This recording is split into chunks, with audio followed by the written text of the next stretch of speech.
Good morning, good morning, good morning.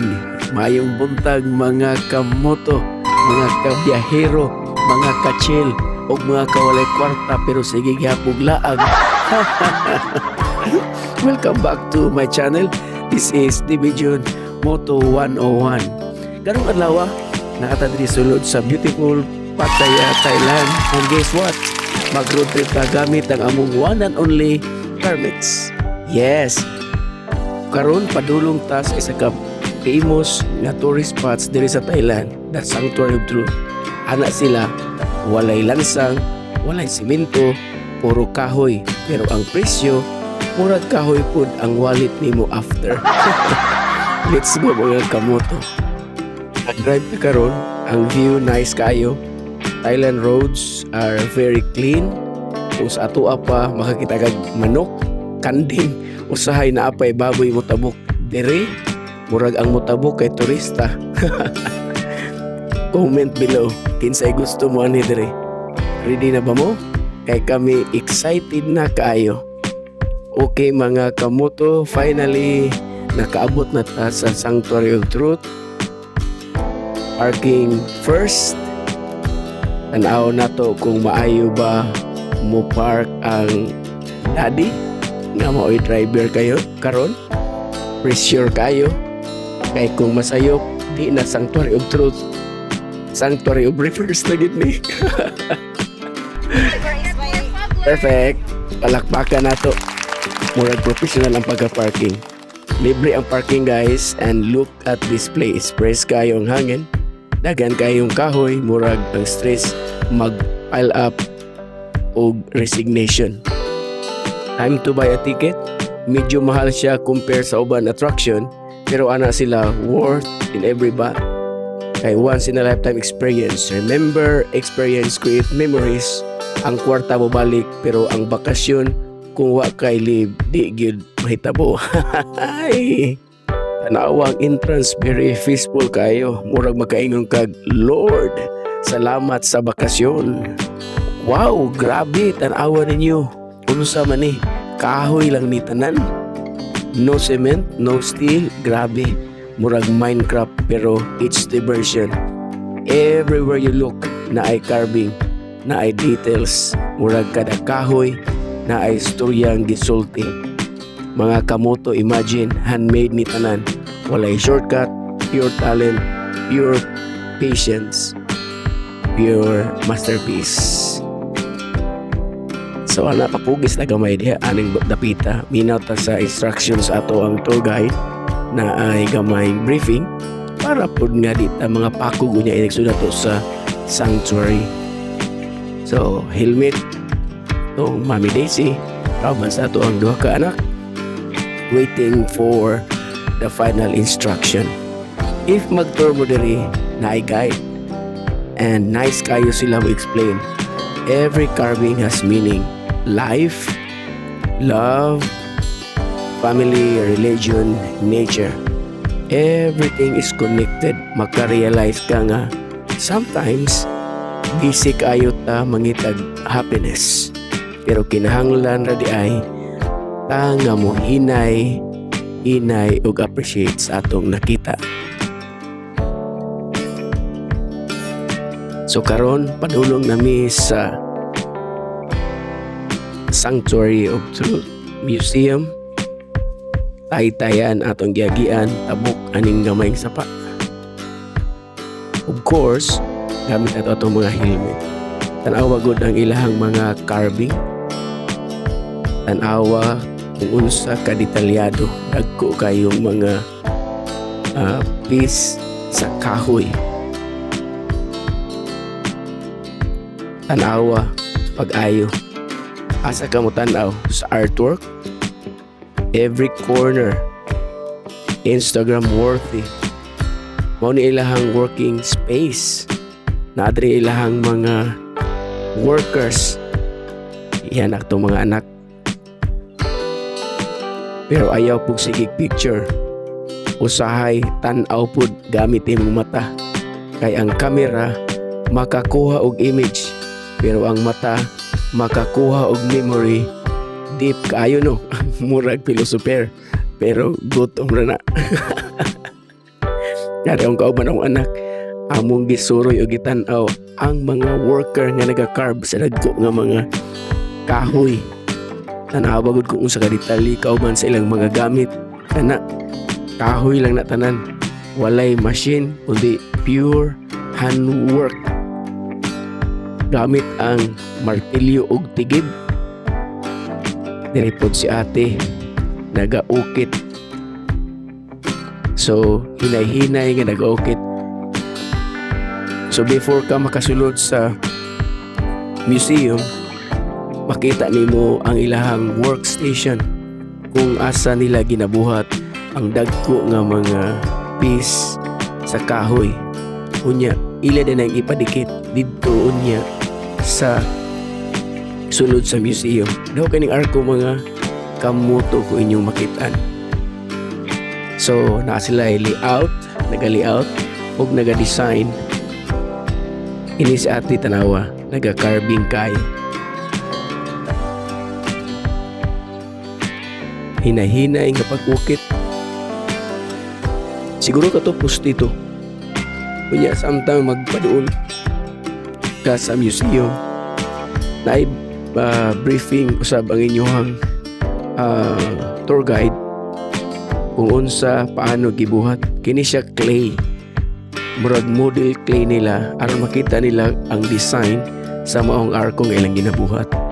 Kanang sa naka-blue, mo na to ang tour guide. Good thing he is Thai and he knows everything the history. So this is the miniature of the Sanctuary of Truth. So pabilin sa atake ato ang sudlon ng ilalom kaning miniature. Kung unsa gid sama ba ka gwapo kanindot ka beautiful ang sulod ani. So atong lilion sa sulod, pag kanindot kaayo, kaingon jud kag wow. Di sa gilid ato sa tan-awon ay napakagaling. So this moment ang ato ang tour guide napakita siya nga kining structure wala gyud lansang. So ang mahitabuan ni nagagamit na sila og connection or connector, wood to wood. So daghan sila klase nga connector, pwede po ka mo try og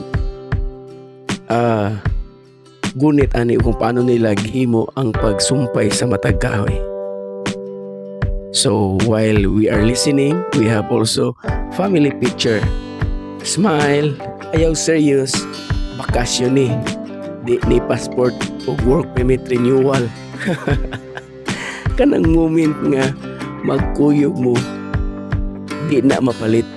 Pwede ka mapalit og cellphone, pwede ka mapalit og sakyanan, pero ang time with family, priceless good. Mabitaw, travel while you can, love while you can, laugh while you can. Kay mabot ang panahon nga kining mga butanga di na niyo mahimo. Another instruction, final instruction before heading to the entrance of the Sanctuary of Truth. With me is Mami Daisy. Ito na space is for you to relax. So according to our guide, let's go. Mga kamoto, tanawa ang dagat, ang kilid niya dagat, risk o kayong hangin. Murag ang stress milupad uban sa hangin. Makahilom kag kalit. Then after 5 seconds makaingon kag lami magkaon, gutom na, kay init ug singot na kayo. So niining bahina ato nang libuton ang Sanctuary of Truth. So with our guide, kini mo na magkagrupo. Ya diri pwede po ka masakay og katong karwahe nga iguyod og kabayo. Mura kag princess diri. Of course, it's different price also, bayad. Ya kanan di sa pikas sa right side, mao na siya ang dagat na. So ang palibutan niya sa other side is dagat. So nice kayang view. Of course, maminaw po ta sa ato ang tour guide kung unsa ang mga ibig sabihin this structure. Pagkanindot yung kay nga structure mga kamoto kung inyong tanawon. Imagine this structure is built only using the wood. There is no nails on it. Walay padikit siguro, padikit ba ilang gamit? Basta all wood, walay lansang. Yan si Mami Daisy taking pictures. There is a museum. If you go inside, you need to wear your safety helmets para sa protection kasi baka may mahulog na mga wooden parts. So, you see the details. If you love in art, architectures, engineers, you will appreciate this structure. This was built before by a couple, but now the Thailand government developed this area to be one of the tourist attraction. So if you are here in Thailand, don't forget to visit this place, Sanctuary of Truth Museum. So if you look at on the other side, the right side, mayroong mga elephant ride din dyan. So it's different pricing also, but also you can tour using the elephant. You can ride the elephant. So makikita nyo sa right side, let's zoom in para makita nyo, that is the elephant riding.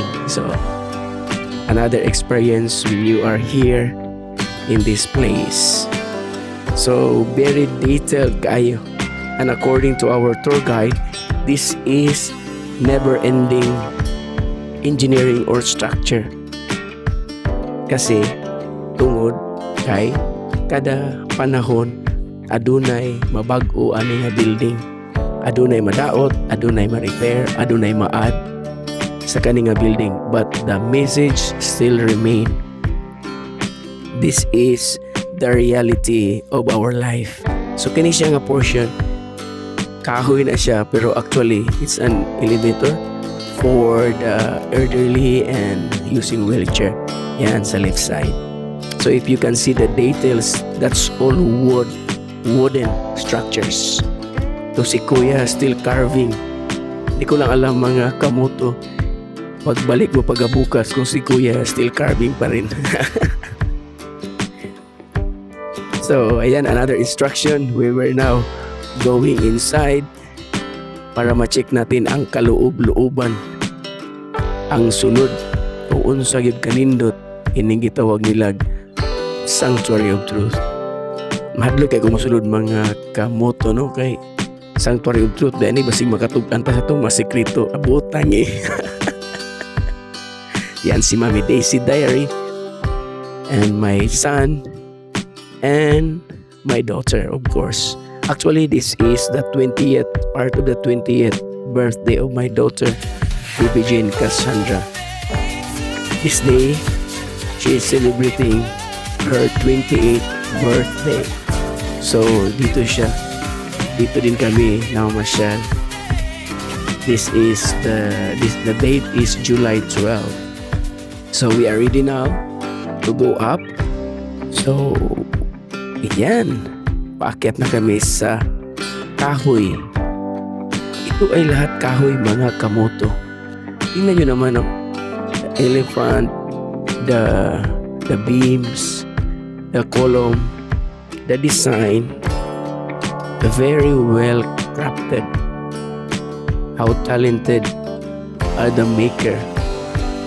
It's like the creator of this building. So yan, tanan nga imong makita ani nga lugar, puro kahoy. Pero di imong gitala imong kauban diri, imong amigo diri, nanay plastic. Joke lang, joke. Di na magseryoso. So mauni siya ang first stop namo inside. Tanawa gud ang ceiling niya kung paano na siya gibuhat. That's all kahoy. Walay lansang, walay bakal, walay puthaw, puro kahoy. Kung giunsa nila pagdikit na, mauna ang atong diskubrihon. nakadikit na siya pinaagi sa pag combine sa uban o matag usa nga mga kahoy. So diri kada area diri pag musulod ka sa kining nga sanctuary of truth na amoy guide unya kada spot ani nga area there is a message behind, starting from the creation until the last hangin nga imong ginawaon na adri naka-istorya how the rich people compared to the poor needy people. So makita nimo nga naga-carve na siya og story ang every part of this museum. So kita sige tag video lagi usay nagpaminaw pero ang atong asawa si Mami Daisy Diary ready to listen in every details of the story. Nindot kayo. May po kayo mo explain ang atong tour guide. Kay siya gid nakabalugid siya sa kada detalye aning lugaraha. Pagka-power jud kayo Nindot jud kayo. So, ang ceiling, ang mga column niya, ang iyang salog, puro kahoy. Kabalo ba mo mga kamoto nga ako yung gihinay-hinay og tan ako na bagay lansang. Kaya according to our tour guide, iyang gipasalig nga wa daw lansang. Pero nakita jud lansang mga kamoto. Kana kay subayanan sa wire gani. Kanang clip sa mga wire na ilansang. Pero actually the general condition of this building wala gid siya ilansang.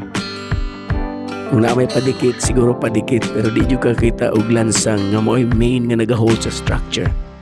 So atong gilibot ini nga side tapos siya mga part nga usually mag-take picture ka. So they are very strict inside nga suot yung ka og helmet kaya in case na yung mga hulog gikan sa taas, of course na pa rin mahulog gikan sa ubos butang ni oy. So ayan na ini mo ang center sa kaning structure. So center niya tanawa ang pagkakulit sa mga kahoy upon there are place and area sa kining structure nga wala pa gyud nahuman. So according to our tour guide, this is the reality of life, that there are times your life is not yet finished. You are still building your life. And every now and then, there is a changes comes into your life. So daghan po minakuha nga mga leksyon. Labi na ning isa ka haligi nga ipakita.